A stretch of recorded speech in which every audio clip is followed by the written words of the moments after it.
There'd be times that you just be sitting eating dinner, and for some reason you start thinking about the first kid that you saw that was dead. So one dog that we worked with from a cruelty case that was found in his run with a pipe, and we don't always know exactly what happened, but there was enough evidence for us to suspect that the pipe had been used to discipline the dog or, hit the dog in some manner. It wasn't that I was seeing things.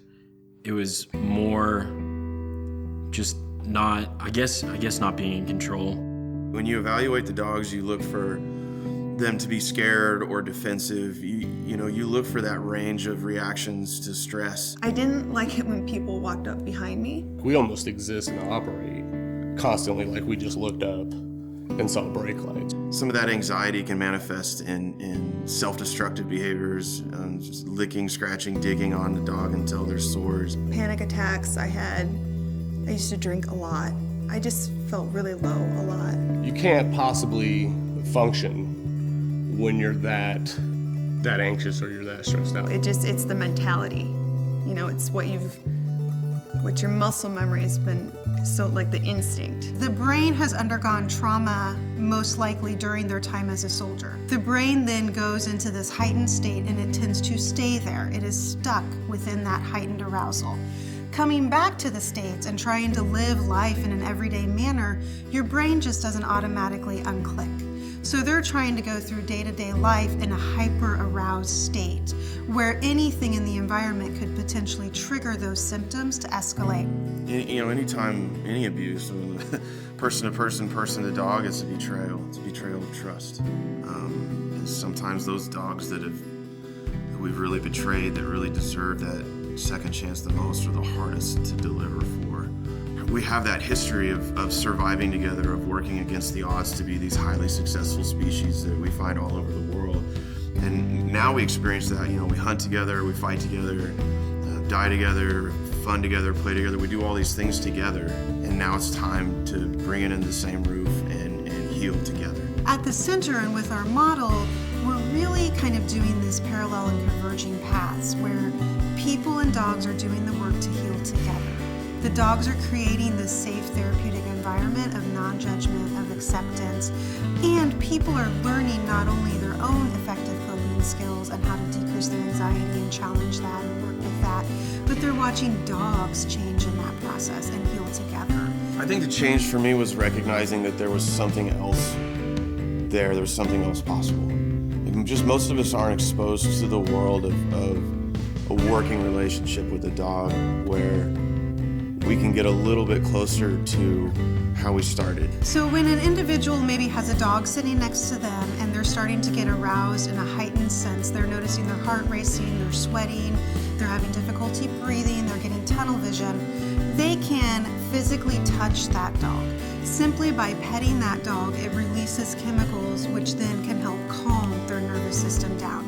As they can begin to calm themselves down, their brain opens up for taking in the new information. That hippocampus can start to read the environment in an effective manner.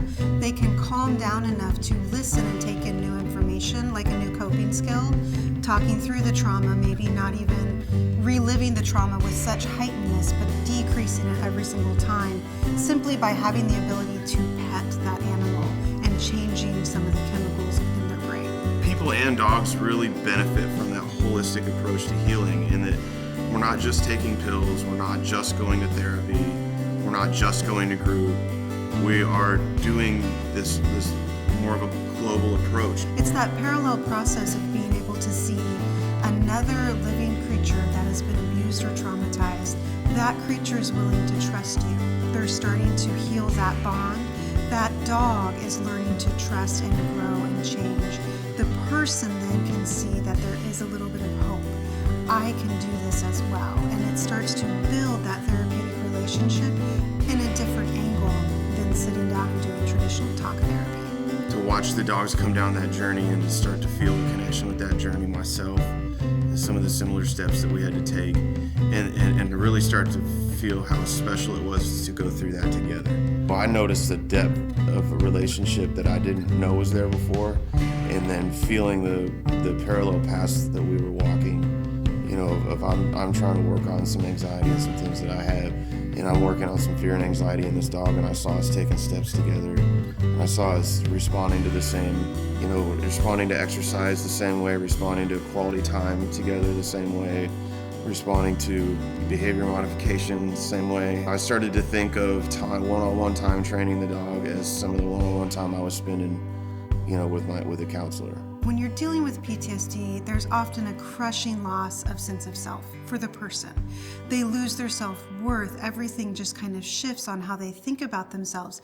So to be able to take a dog that has been abused or traumatized and start to work with that dog in a very kind of structured, guided way to watch that dog heal gives a sense of ownership back to the person. They start to feel worth in themselves that they may have lost.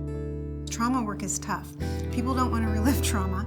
They don't want to go back and talk about it or deal with it because it's scary, it's frightening, it's horrific, it's unknown. You know, I kind of almost feel sad, like, it almost sounds elitist, but I feel sad for civilians in some ways because they say they have these friendships and these bonds. You know, I feel like a lot of people just don't really know what a bond like that is even like. The bond between the dog and its owner it just reminds me of being in the Army, of me and one of my buddies, somebody that I've only known for a few months, but no matter what, I know he's gonna lay his life down on the line for me, and I'll gladly do the same for him. I didn't expect that kind of bond, to feel that again, without actually being back in the military.